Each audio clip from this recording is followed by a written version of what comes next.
Here we go. Week 4 is going to be the Romanesque period. As you see, the name Roman is in Romanesque, so the architecture is in the manner of the Romans. We'll see the repeat of the Roman arches, the rounded arches, the barrel vaulting, the all-over surface detail for decoration.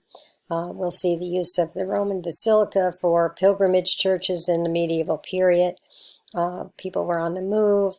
We will also see sculpture as decorative objects, decorations of the walls, sculpture and mosaics on the walls.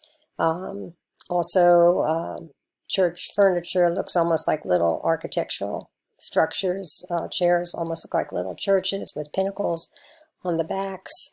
Also, there'll be enamels, metalwork, and textiles. We'll see that. So you'll be able to see that the Roman influence is carrying over, even some Byzantine with the mosaics and Islamic references, like we learned before. This is a map of the Romanesque period in Europe. Pretty much it's set up with kingdoms, feudal dukes and lords, nobles, serfs. The Holy Roman Empire in present-day Germany was a very large area, very powerful. The Papal States in Italy, the Normans, occupied the south of Italy, and also in the British area here. There was widespread illiteracy, and so the church was pretty much the controlling force of life from the cradle to the grave. There were frequent bouts of the plague where a lot of people died. Because of this, it was everybody was worried about their salvation. This view led many to pursue life in monastic life in convents, and of course this would mean the need for buildings, monastery buildings, larger churches for those who were making pilgrimage routes to the sacred sites, believing they would be saved, interest in the saints, the Virgin Mary, and so forth. You can see here the different influence. We learned about the Church of San Vitale in Ravenna with the golden mosaics. We see that carried over into the medieval period. And on the right is Charlemagne's coronation church in Aachen, Germany. You can see the rounded arches and very much a carry over from the Roman style of architecture and the Byzantine mosaics. The the Basilican plan was adopted in the medieval period to become a pilgrimage church. So we see the long rectangular space that we saw in ancient Rome for the basilica, meeting halls and large structures for the emperor. But so the Basilica Church becomes a Christian church with the long central nave for pilgrimages, side aisles for the pilgrims to process around and stop at the little radiating chapels where cults or relics of the saints might be kept, bones and so forth. So large numbers of people were making these pilgrimages. So we need pilgrimage churches to handle the pilgrims and other buildings too. So you have the wide nave in the basilica, the two side aisles, so people could come in and process around the back of the altar and stop in the different chapels and pray. And then exit the church. And the back of the altar is called the ambulatory, where the people processed around, took their time to pray. So Romanesque architecture is very much about geometry. We're going to see the same type of thing, vaulting that we saw in the large Byzantine churches. Every church is based on mathematical ratios in relation to the size of the length of the nave and the crossing section where the might be a tower. So there were definitely influences from Rome in the basilica plan, and monastery churches also had the basilica forms. Emphasis on geometry, all over surface detail, you see that. Use of mosaics. Floors also. If you go to a Romanesque church, be sure to look at the floors.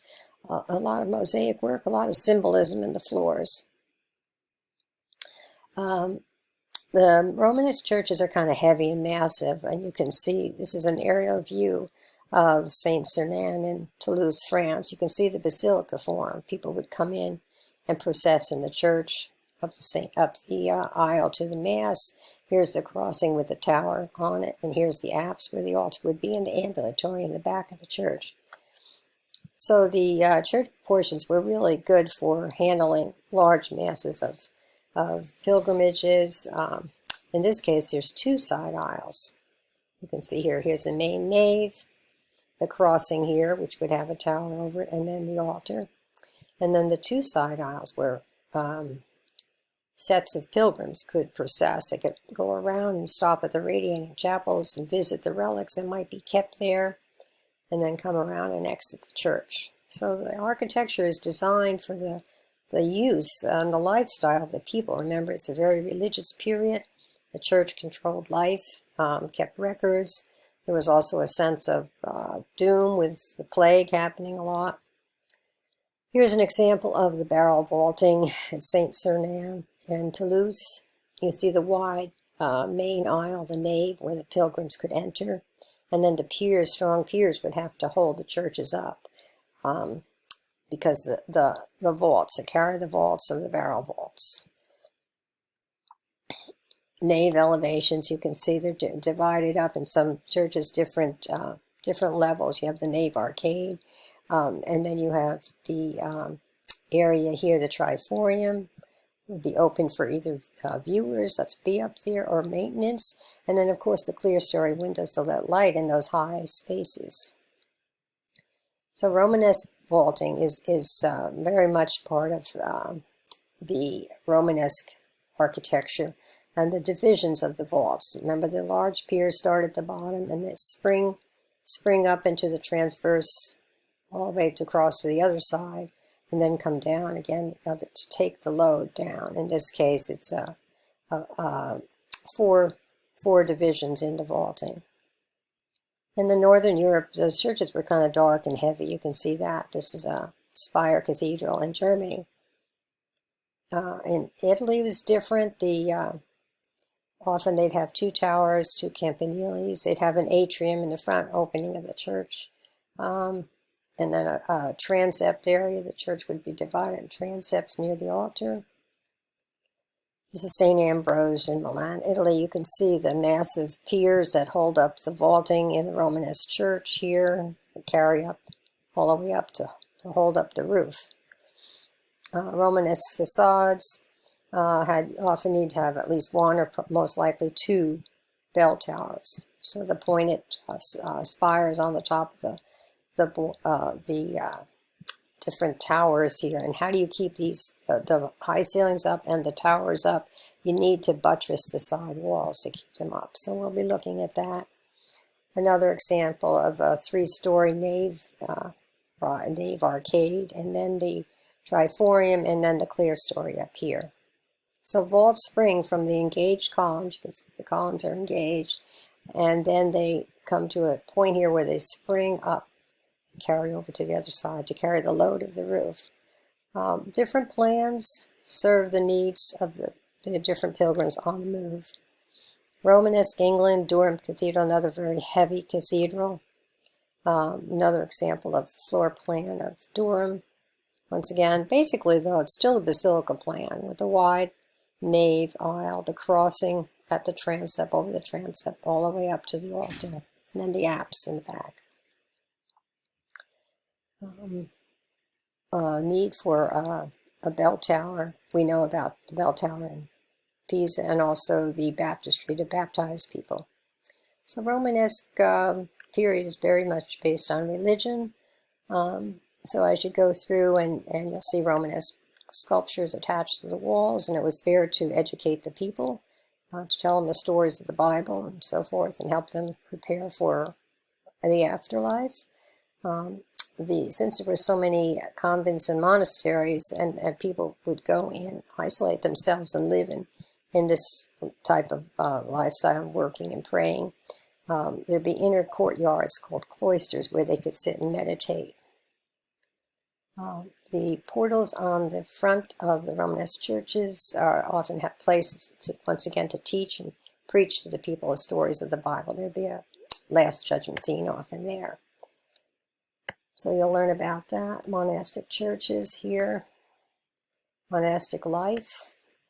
The pointed arch is carried over from the Crusades, brought back from the East, is now makes the churches stronger, be able to hold up the roof and be higher, give a sense of a heavenly space. There's regional variations in the Romanesque, as you'll see. There are also public buildings and feudal buildings like guild halls and so forth. Castles, you'll see, and palaces. Much of the stories and the art is basically on the walls, attached to the walls in the Romanesque period. There's another tympanum there with the Last Judgment scene. People had to be baptized, so there's a baptismal fount, which would be your decorative objects. Even the cult of the Virgin it's a virgin statue, but it looks like a piece of furniture. The reliquaries, often made out of precious metals or jewels put on them, sometimes hammered out in a repoussé from the back side. Once again, you still have the mosaics and the colored stone, enameling. So all the stained glass. When you're going to the museum, you might be running into some of these type things. We can see furniture in the painted books. You see that in the Getty. But Romanesque furniture was really very heavy and structural. You'll see that. And the decoration was usually like an all-over interlacing type designs. So here are some modern examples where Romanesque details are used. Here's the rounded arch here in this scene. The vaulted ceiling in this dining room, which is very beautiful. More examples of Romanesque details. So for this week's assignment in the Romanesque period, you're going to be creating your own rose windows. There's a couple of examples in the discussion board assignment there, creative assignment. This happens to be the rose window that was in Notre Dame. Remember, Notre Dame had the bad fire recently. But anyway, the leaded glass and the stories that were told in the colored glass and the rose windows. Sometimes these are called wheel windows. You'll see that. There's an assignment to study Romanesque sculpture and its meaning and how it fits in with the architecture. Also, exam 1 is open. You can take it anytime. It's ready to go. If you've done your written assignments, you should find it very easy to do. And I'm going to be working on the grades for week 3, and I'm very pleased that you are planning your museum visits, and I will put up an announcement about that. So good luck to you when you cover this Romanesque period. It's a very fascinating period. Mostly religious architecture we'll be looking at. So all the best for week 4. Take care.